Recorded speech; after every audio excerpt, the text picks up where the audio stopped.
ఈ నెల 16, 17, 18 తేదీలలో సిపిఐ రాష్ట్ర సమితి సమావేశాలు కాకినాడ సినిమా రోడ్లో గల సూర్యకళ మందిరంలో నిర్వహిస్తున్నట్లు సిపిఐ రాష్ట్ర కార్యదర్శి వర్గ సభ్యులు తాటిపాక మధు తెలిపారు. సూర్యకళ మందిరంలో ఏర్పాటు చేసిన మీడియా సమావేశంలో తాటిపాక మధు మాట్లాడుతూ ఈ నెల 16, 17, 18 తేదీలలో జరుగుతున్న సిపిఐ రాష్ట్ర సమితి సమావేశంలో కాకినాడ జిల్లా సమగ్ర అభివృద్ధిపై చర్చించనున్నట్లు వెల్లడించారు. ఈ కార్యక్రమంలో సిపిఐ కాకినాడ జిల్లా అధ్యక్షుడు కె బోడకొండ, ఏఐటీయూసీ జిల్లా ప్రధాన కార్యదర్శి తోకుల ప్రసాద్ తదితరులు పాల్గొన్నారు. భారత కమ్యూనిస్ట్ పార్టీ సిపిఐ రాష్ట్ర సమితి సమావేశాలు రేపటి నుంచి 16వ తేదీ నుండి 18వ తేదీ వరకు కాకినాడలో జరగబోతున్నాయి. ఈ రాష్ట్ర సమితి సమావేశాలకు చాలా ప్రాధాన్యత కూడా ఉంది.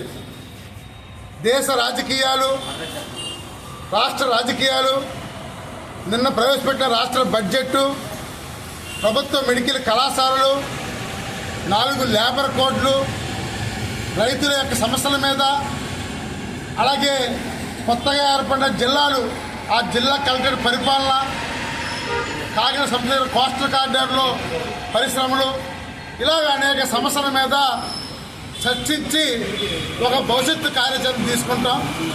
దీనికి సిపిఐ జాతీయ నాయకులు మరి కె నారాయణ గారు, జాతీయ కార్యదర్శి కె రామకృష్ణ గారు, రాష్ట్ర కార్యదర్శి కాబట్టి జి ఈశ్వరయ్య గారితో పాటుగా రాష్ట్రంలో ఉన్న 26 జిల్లాల నుంచి, అనేక రాష్ట్రాల నుంచి కూడా ముఖ్య నాయకులు వస్తున్నారు.